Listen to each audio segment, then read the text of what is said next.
Hello guys, I am Dr. Richard Ben. I'm telling you something real. Seniors, you wake up again.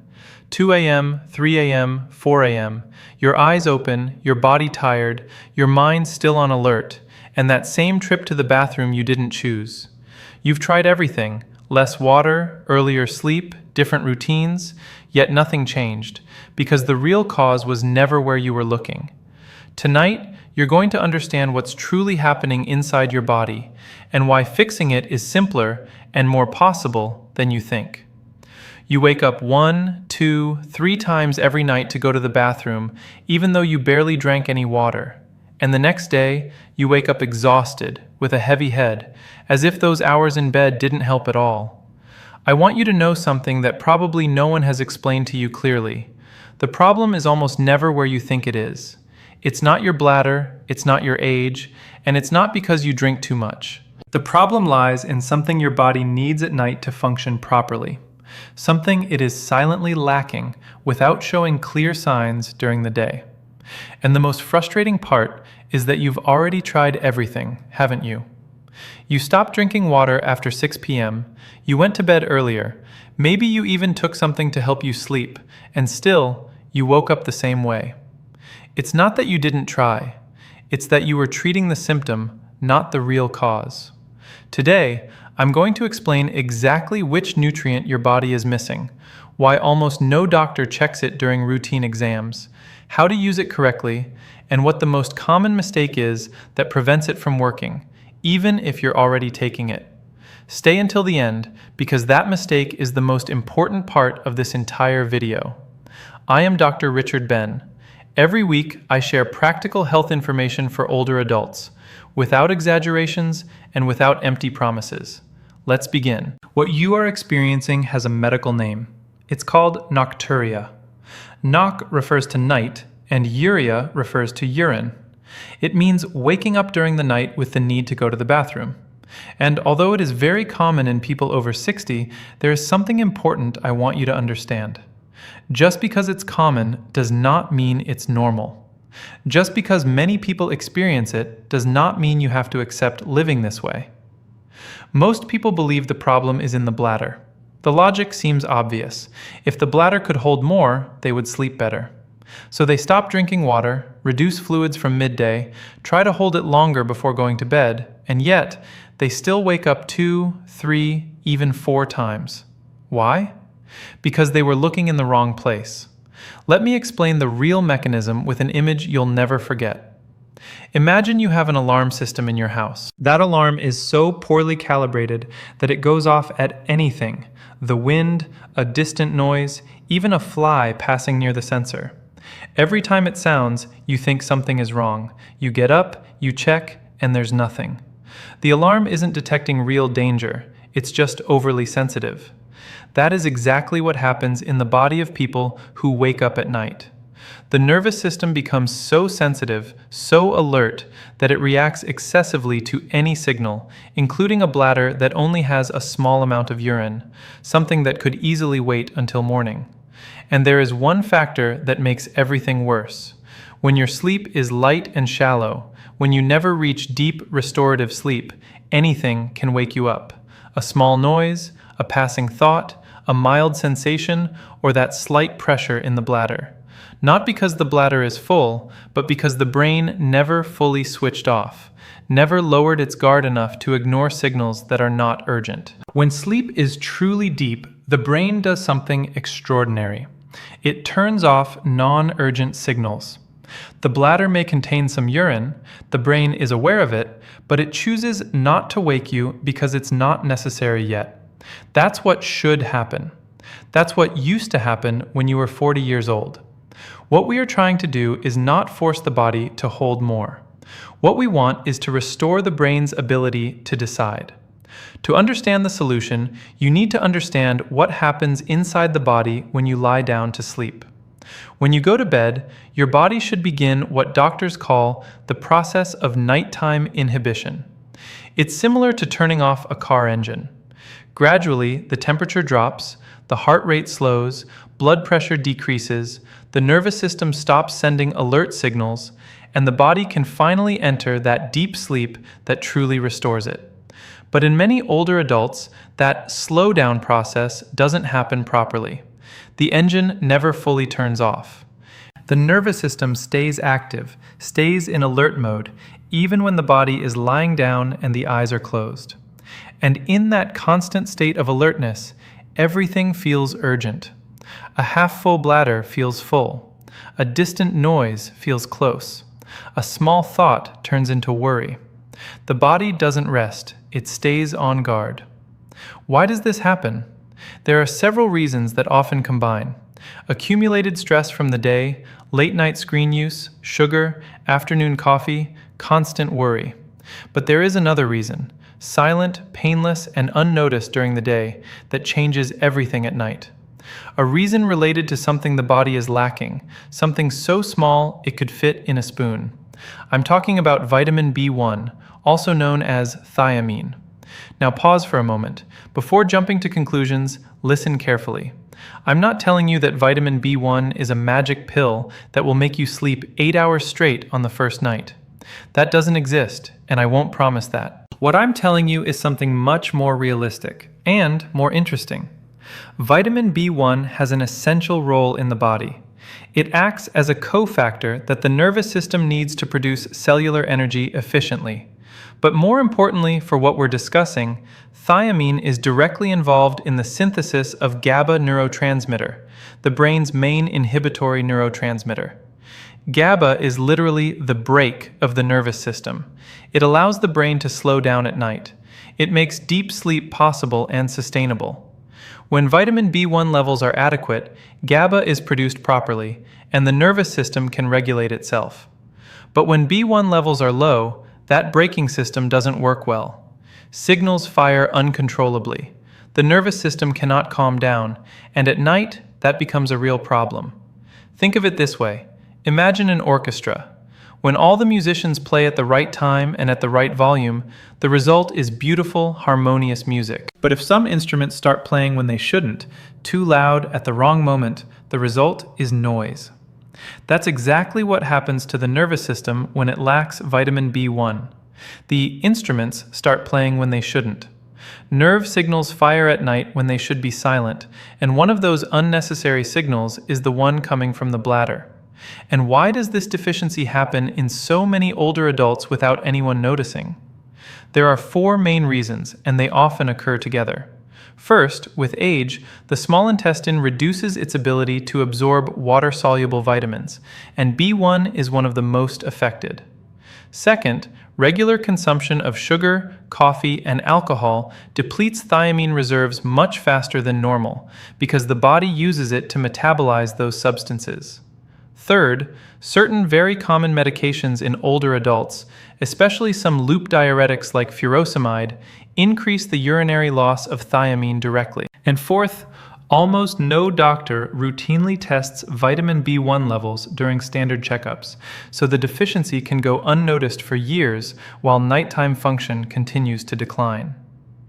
I want you to understand how this works, because once you do, you'll know exactly what to expect, and you won't feel frustrated if nothing dramatic happens in the first few days. Vitamin B1 does not act like a sleeping pill. It doesn't make you drowsy, it doesn't sedate you, and it doesn't shut the body down artificially. Its function is different and much deeper. What vitamin B1 does is restore the nervous system's ability to regulate itself, to reduce noise, to silence signals that are not urgent. When that ability returns, the body can finally enter the deep sleep it truly needs, not because it was forced, but because the nervous system regained its natural biological calm. And when sleep becomes deeper, something completely natural happens. The brain stops reacting to minor signals. The bladder may contain some urine, and the brain simply says, "It's not urgent, I'm not waking up." That's how it's supposed to work. And this is exactly what people who have corrected this deficiency begin to notice over time. It's not that people suddenly sleep 8 hours on the first night. The change is gradual and real. One night, they notice that after getting up to use the bathroom, they fall back asleep in 10 minutes instead of staying awake for an hour. Another night, they wake up twice instead of 4 times. And after a few weeks, the first full nights begin to appear. They look at the clock and it says 5 a.m., and instead of going to the bathroom, they turn over and fall back asleep. That's the body recovering what it had lost. Now comes the most important part of this video. Many people hear about vitamin B1, go to the pharmacy, buy any version, take it at any time, and after 2 days say it didn't work at all. It's not that it doesn't work, it's that they used it incorrectly. Listen carefully to these 4 key points. Key 1. Timing. Prepare the system, don't stimulate it. Vitamin B1 should not be taken right before bed. It should be taken in the afternoon or early evening, about 2 to 3 hours before sleep. Why? Because the goal is not to shut the body down at that moment. The goal is that by the time you go to bed, the nervous system has already been winding down for a couple of hours. If you take it too late, your body may process it right when you're trying to fall asleep, which can create the opposite effect of what you want. Key 2. Dosage. The right amount, not excess. The most common mistake with any supplement is thinking that more is better. With vitamin B1, it doesn't work that way. The body doesn't need a huge dose, it needs the right amount to help the nervous system regulate again. The doses studied for this purpose are moderate, generally between 50 and 100 milligrams per day in its standard form. If you prefer benfotiamine, which has better bioavailability and crosses the blood-brain barrier more easily, the doses are lower. Always speak with your doctor before starting, especially if you are taking other medications. Key 3. Consistency, the factor most people ignore. This is where most people fail. They take vitamin B1 for 2 or 3 nights, don't notice a dramatic change, and stop. But the body doesn't work like a switch. If you've been sleeping poorly for months, your nervous system has learned that pattern. It has adapted to staying alert at night. Changing a learned pattern takes time, not days. It often takes between 4 and 12 weeks of consistent use to see solid, lasting results. Think of it this way. If a tree has been growing crooked for years, you can't straighten it overnight. You place support, you wait, and gradually the tree begins to grow straight. The body works the same way. When you give it the right signal, night after night, it first resists, then tolerates, then adapts. And once it adapts, the change becomes stable. Key 4. Regularity, the same schedule every day. The body responds better to predictability than to chaos. If one day you take B1 at 6 p.m., another day at 10 p.m., and another day you don't take it at all, the nervous system doesn't receive a clear signal. It receives noise. And noise keeps it in a state of alertness. Same time, same dose, every day. That regularity sends a simple message to the nervous system. Everything is under control. And when the nervous system believes everything is under control, it can finally let its guard down. Vitamin B1 works much better when the environment also supports sleep. There are 4 simple adjustments. None of them require money or extreme effort. The first is to create a transition before sleep. If your nervous system has been under tension all day, it reaches the night without knowing how to switch off. Even if the body is physically tired, the mind remains active. Turn off screens 30 minutes before going to bed. This is not just general wellness advice. The blue light from screens actively blocks the production of melatonin and keeps the nervous system alert. Sit quietly. Breathe slowly. Those transition minutes tell the body, it's night now, it's time to slow down. The second is magnesium. It is the great silent ally of vitamin B1 for sleep. Magnesium acts as a co-regulator of the nervous system and enhances the activity of GABA neurotransmitter, the same inhibitory neurotransmitter that B1 helps produce. Many older adults have a magnesium deficiency without even knowing it. Foods rich in magnesium include nuts, avocado, spinach, sunflower seeds, and bananas. If you are considering a magnesium supplement, such as glycinate or malate, talk to your doctor first. The third is room temperature. The body needs to lower its internal temperature to enter deep sleep. This is pure biology. A cool room, between 18 and 20 degrees Celsius, makes this process easier. If the room is too warm, the body has to work to cool itself down, and that effort fragments sleep without you even noticing. The fourth is daytime hydration. Many people drink very little water in the morning and midday, and then feel thirsty at night. If you hydrate well during the day and reduce fluids after 6 p.m., the bladder will have much less work to do while you sleep. It's not about depriving yourself of water, it's about distributing it better. I want to be completely honest with you about timing, because unrealistic expectations are the #1 reason people give up before seeing results. In the first 2 weeks, you may not notice a major change. The body is still processing the new signal. It is still adapting. But you may notice something subtle. When you wake up to use the bathroom, you fall back asleep faster than before, or your sleep feels slightly deeper at some point during the night. These are the first signs that something is beginning to change internally. Between the 3rd and 4th week, many people begin to notice a clear difference. They go from waking up 4 times to 2, or they wake up once but fall back asleep within minutes, something that simply didn't happen before. The body is starting to learn the new pattern. After 1.5 to 2 months of consistent use, the most solid changes begin to appear. Full nights of sleep become more frequent. Sleep feels truly restorative. And what many people describe is that the next day feels different. The mind is clearer, energy is more stable, and mood is better. Not because you took something that gave you energy, but because your body finally got real rest. And when that happens, the day improves, stress decreases, and the following night becomes even better. A positive cycle begins to work in your favor. Everything I explained today applies to people who wake up at night without pain, without burning sensations, without alarming symptoms, and whose main issue is light sleep and frequent awakenings. That is the case for the majority of people with nocturia, and if you recognize yourself in this situation, this approach makes a lot of sense for you.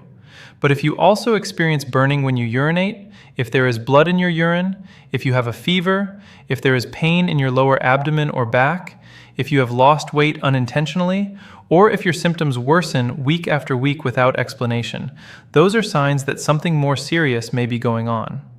In that case, seeing a doctor is not optional. It is urgent. These symptoms may indicate a urinary tract infection, prostate enlargement, kidney problems, or other conditions that require proper medical evaluation and treatment. Do not ignore them hoping they will go away on their own. What I explained today is a supportive tool for functional cases. It is not a substitute for medical care when your body is sending real warning signals. Before closing this video, I want you to remember something important. If you are waking up 3 or 4 times every night, if you have been dealing with broken sleep for months or even years, if at some point you thought it was just your age and that you had to accept it, I want you to know with certainty that is not your destiny. It never was. It's not your age, it's not irreversible damage.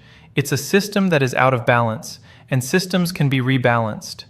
The human body has an incredible ability to learn and recover, something we often underestimate, especially after the age of 60. When you give it the right signals, consistently and with patience, the body responds. It always responds. Not instantly, not overnight, but it does respond. Don't aim for a perfect night all at once. Aim for a night that is just a little better than yesterday, and then another one that's slightly better. When that process repeats, one day you look back and realize you've been sleeping well for weeks, that you haven't been waking up 4 times a night anymore, that finally your body and you are on the same side, working together instead of struggling against each other in the dark. Sleeping well is not a luxury. It is a biological necessity, as fundamental as eating or breathing. And when the body truly rests, everything else improves. The heart, memory, the immune system, mood, energy, and the desire to live. Everything. You've been tired for far too long. You deserve that rest. If this video helped you understand what's happening to you from a perspective you probably haven't heard before, go ahead and like it right now.